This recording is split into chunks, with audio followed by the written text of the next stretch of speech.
Salamlar, hər vaxtınız xeyir. Mən ingilis dili müəlliminiz Günel Qacar. Deməli, bu dəfəki videomuz tekst üzərində olacaq. Yəni teksti mən tərcümə edəcəm, hansı ki qəbul imtahanına düşüb. Həmçinin sizin test toplunuzun içərisində də var. Biraz qarışıq suallardan ibarətdir. Ona görə diqqətdən qulaq asaq və mən belə ekranı bu cür şəkildə edirəm. Zəhmət olmasa videonu hal-hazırda dayandırın və teksti bir dəfə oxuyun. Görün necədir tekstin oxunması, tərcüməsi və daha sonra isə suallar üzərindən gedək bir-bir onları etməyə. Bu da sualları. Ekran şəklini götürüb və biz davam eləyək sualları izahına. Dostlar, deməli nəyə baxırıq?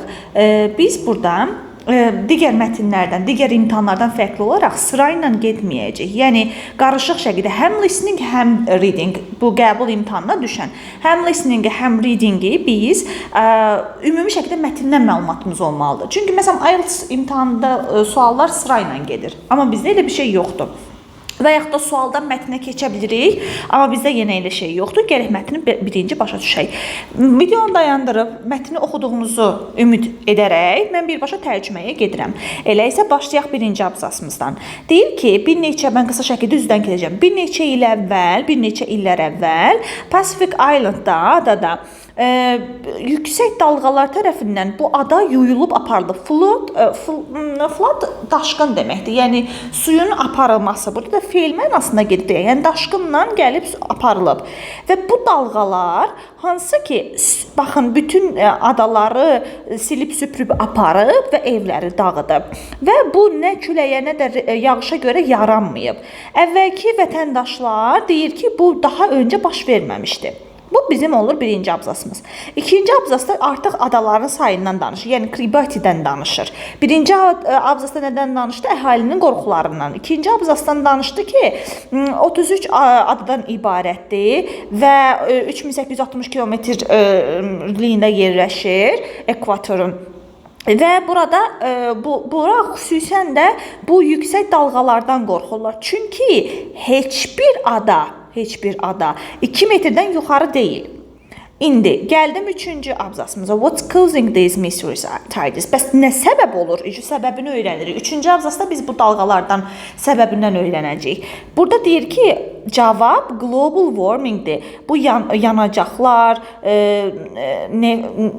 neftdir, qazdır, kömürdür. Bunlar yandırdıqca havaya keçən bu tullantılar atmosferə qarışır və onlar da o cəhətdən də temperatur qalxır və polar ice, qütb buzlaqları əriyir.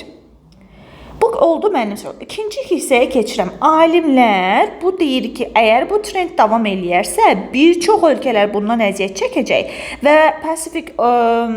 Pacific'in milləti kimi Kiribati'də, Marshall Islandda gələcəkdə dəniz tərəfindən udulacaq, yəni yox olacaq bayaqki kimi.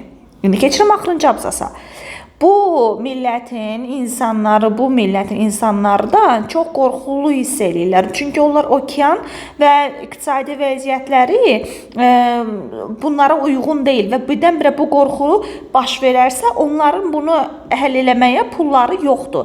Effort sözünü öyrənək dostlar. Effort deməli nə deməkdir? Baxın, bax bu sözümüz. Effort öhdəsindən gəlmək deməkdir, imkanı olmaq deməkdir, daha çox da pul mənasında gedəcək. Yəni bu bahalı bir həllin öhdəsindən gələ bilmirlər. Və bunların da hamısı deyir ki, onlar nə edirlər? Ümid edirlər ki, üstündən xətt çəkdim, amma belə baxaq. Ümid edirlər ki, hanı o ümid etmək? Sözünü unutdum. Bir dənə bunu mən çıxardım. Onlar ümid edirlər ki, bu ölkələr irəlidə bir şey, bu pollution'u azaltmaq üçün, çirklənməni azaltmaq üçün bir şey edəcəklər. Elə isə indi gedək suallarımıza baxaq. Mətni başa düşdük. Birinci sualımıza baxıram. 16.1-ə. Global warming is the main reason for these tides threatening Kiribati. Kiribati'ni qorxudan bu şeylərdən biri, dalğalarını qorxudan biri də global warmingdir. Bəli, bu düzgündür. Çünki dedik ki, global warming səbəb olur bu dalğaların yaranmasına. 16.2-yə baxıram. The islands of the Kiribati are not higher than the 2 meters above sea level.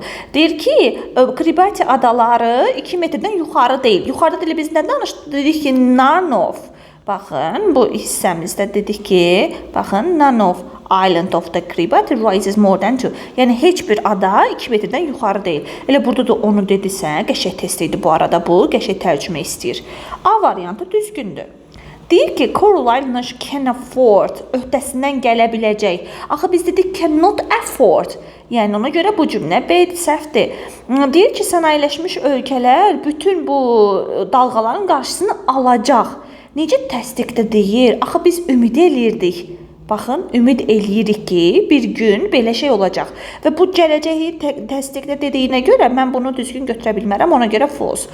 Bu testimizdən, əgər bu testimizdən hamısını düz bal alıbsınızsa 1 bal, 3-ünə düz cavab vermişsinizsə 0-onda 5 bal, əgər 2-də 2 eləmişsinizsə bal gəlməyəcək.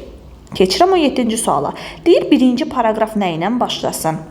Uşağı, birinci paragrafı biz nə elədik? Dedik ki, onların bu illər əvvəl daşqınların olmasından danışdıq, bunların yox olmağından, əhalinin yox olmağından danışdıq. Cavabı D variantı götürüblər, sonra ən çox çaşdırılan variantı yazacağım.